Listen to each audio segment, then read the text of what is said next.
besarnya pahala bakti dengan kedua orang tua. Baik mereka masih hidup atau mereka sudah meninggal. Baik mereka sehat atau mereka sakit. Baik mereka itu normal atau mereka itu gila. Tetap semua pahalanya besar. Ya. Mereka masih kuatkah? Mereka sudah sakitkah? Mereka sehat atau sakit? Mereka kaya atau miskin? Mereka sadar atau tidak sadar? Ya. Gila atau normal? Tetap saja bakti dengan orang tua pahalanya besar. Kenapa saya ucapkan ini? Karena ada orang, begitu orang tuanya sudah tua, ikut-ikutan seperti orang non-muslim, masukkan ke panti jompo. Gak diurus sama dia, karena gak mau pusing.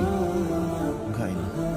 Kita boleh panggilin suster di rumah, panggilin perawat, laki-laki kalau ayah kita, perempuan kalau ibu kita biayai, tapi kita juga perhatian.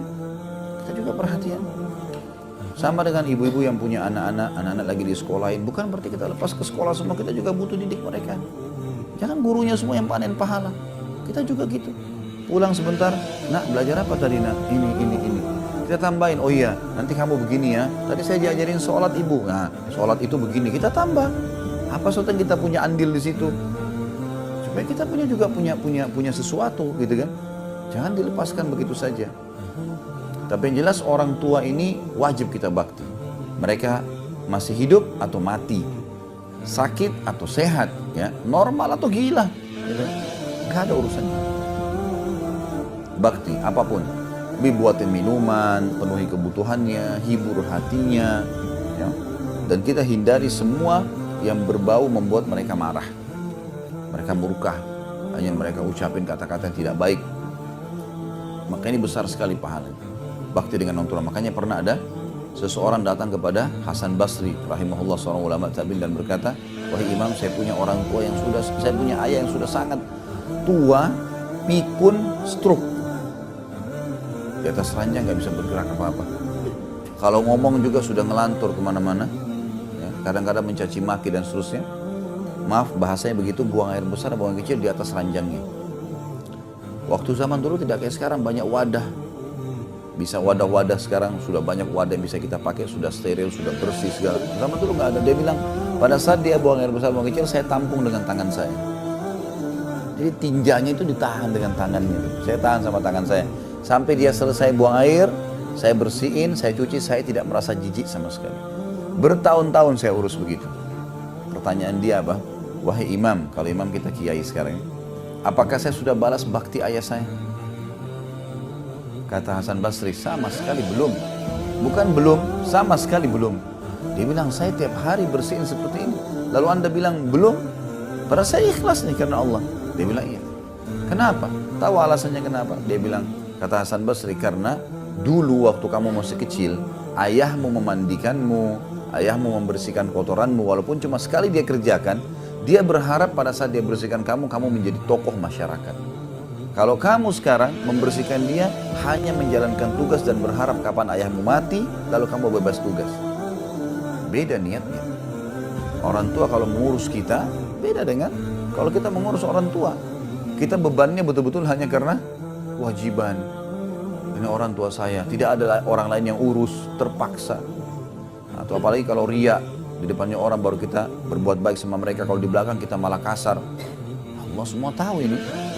Allah mengetahui apa yang kita sembunyikan dalam hati kita, maka hati-hati. Jadikan mereka adalah perangkat-perangkat, alat-alat kita untuk masuk ke dalam surga. Kalau mereka masih hidup, mereka sudah mati juga masih bisa. Sebagaimana sabda Nabi SAW mengatakan dalam sebuah hadis yang sahih, termasuk bakti seseorang pada orang tuanya yang sudah meninggal adalah dia menyambung hubungan dengan teman-teman orang tuanya. Teman-temannya, asal teman-temannya itu orang-orang baik, kita lanjut hubungan. Kita datangin tante-tantenya ya, yang kita mungkin ibu-ibu panggil teman-teman ibunya atau om-om teman-temannya ayahnya.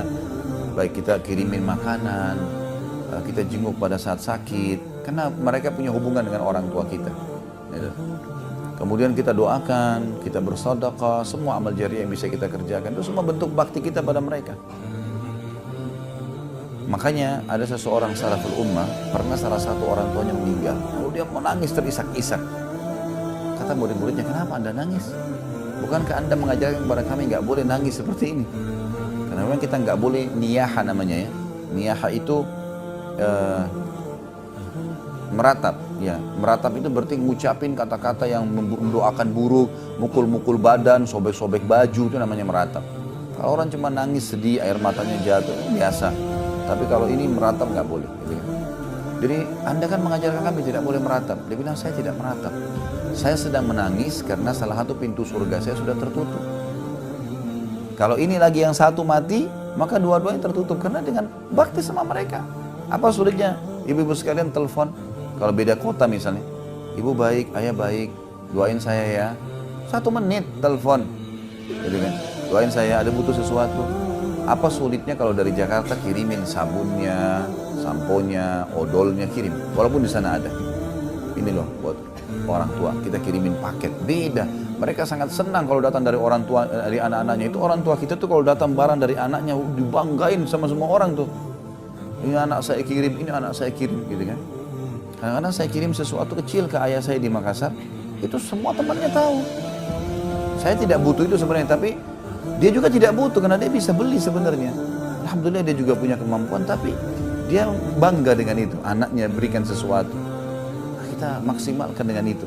Afdal sedekah, sedekah untuk orang tua. Afdal kata-kata indah adalah untuk orang tua.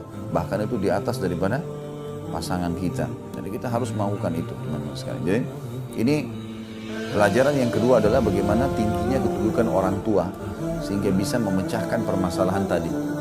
Bayangkan kalau setiap hari kita siapkan minumnya, setiap hari kita siapkan makannya dengan pengorbanan yang besar. Setiap hari kita mengurus mereka. Berarti kita punya banyak bobot amal soleh yang bisa kita jadikan perantara dengan Allah. Pelajaran yang ketiga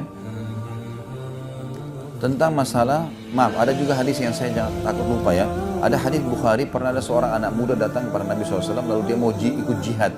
Umurnya masih di bawah 20 tahun, anak laki-laki ini. Dia mau, ya Rasulullah saya mau ikut jihad. Kata Nabi SAW, kedua orang tua masih hidup? Dia bilang iya. Pulang dan pada keduanya lah kau berjihad. Suruh urus orang tuanya. Padahal perang bisa mati syahid. Suruh urus orang tuanya. Ya saking besarnya peran orang tua yang harus kita bakti.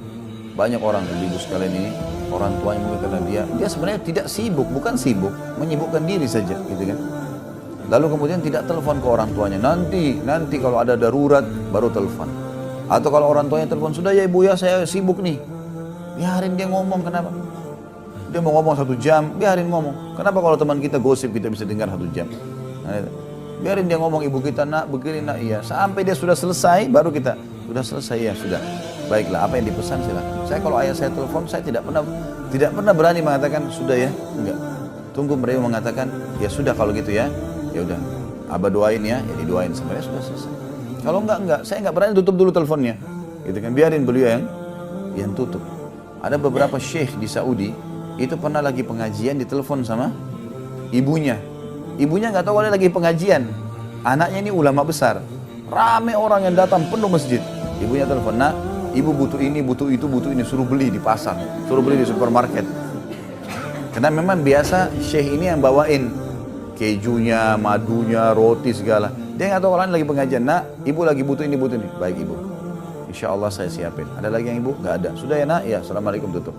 Sudah itu. Dia nggak bilang, bu maaf saya lagi pengajian, jangan ganggu, nggak. Jemaah, ibu saya butuh saya. Pengajian kita tutup. Assalamualaikum. Pergi. Supermarket beli ini ibunya. Dan bagaimana mereka gitu kan? Ada seorang syekh di Jeddah begitu. Dia lagi isi pengajian ini, ayahnya telepon. Nah, sudah sama. Ayah pengen undang teman-temannya ayah nih makan. Butuh 5 ekor kambing. Baik ayah. Ada yang lain? Enggak ada. Pokoknya itu butuh secepatnya ya. Baik. Ditutup sama dia tutup. Lagi pengajian. Maaf jemaah, ayah saya butuh kambing. Saya harus beliin kambing ya. Dia tutup pengajian. Assalamualaikum. Apa yang dia buat? Kalau kita mungkin. Saya pun sempat terpikir sebelumnya. Kalau ayah saya telepon, ya udah saya transfer uang, gitu kan? Misal, karena dia mau ajak teman-temannya makan. Ayahnya nggak suruh perbuatan dia yang dia lakukan ya. Ini nanti akan dia buat satu perbuatan yang luar biasa. Cuma bilang saya butuh kambing. Mungkin kalau kita simple. Sekarang kan ada bank bisa transfer. Baik ayah saya transfer, ya, ayah beli sendiri ya, pilih aja. Bisa kita buat gitu kan? Enggak, orang ini enggak. Dia berhenti pengajian. Dia sewa mobil pick up, dia beli kambing di Jeddah, dia bawa ke Qasim, mungkin 1000 km, bawa dia setir sendiri, sampai depan ayahnya. kasih salaman, ayah ini pesanan kambingnya, saya mau balik. Begitu mereka bakti sama orang tuanya, bayang. Kita kadang-kadang titip sama pembantu, kasih ibu saya ya, kasih ayah saya. Datang, bawa ke dia, suapin, mau saya suapin, kasih, kebanggaan. Itu semua ada pahalanya, besar sekali. Dan banyak contoh-contoh berhubungan dengan masalah ini. Jadi jangan sia-siakan, apalagi kalau masih hidup, luar biasa itu. Jaga itu, ya. Itu luar biasa itu.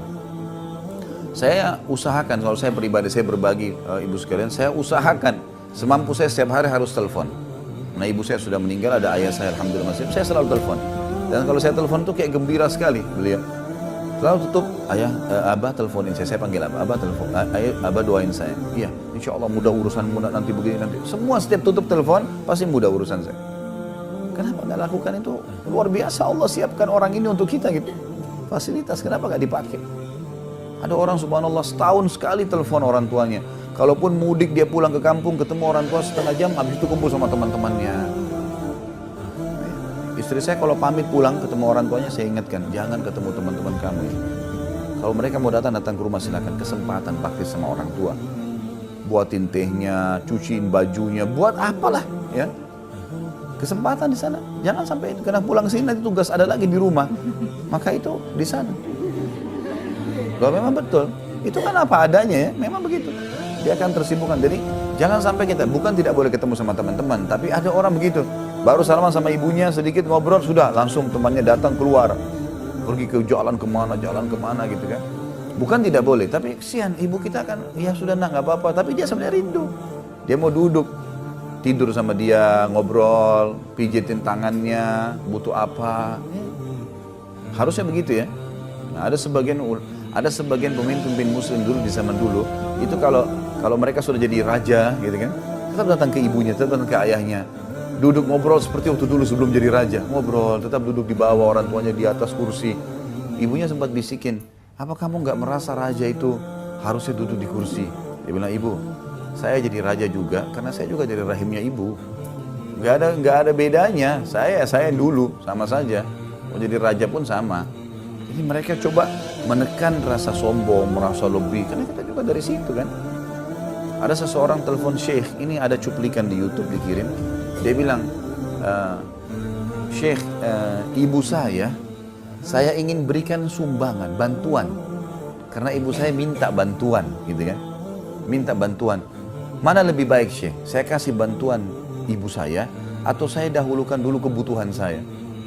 Langsung Syekhnya, bukan jawab pertanyaan itu, dia Syekhnya tiba-tiba nangis dan mengatakan, apa kau bisa ngucapin untuk ibumu kau berikan sumbangan? Kamu dan hartamu punya ibumu. Gimana kamu bilang itu kau bantu ibumu? Jangankan hartamu, kamu sendiri tuh milik ibumu. Ibumu mau pukul kamu, mau marahin kamu, itu miliknya dia. Gimana kamu bilang mau kasih sumbangan? Ini nggak mungkin, gitu kan? Bahkan kalau nggak salah tuh dia bilang zakat. Zakat, orang tua nggak boleh terima zakat. Orang tua dan anak nggak terima zakat ini. Jalur langsung ke atas, jalur ke bawah nggak terima zakat. Karena mereka kewajiban kita.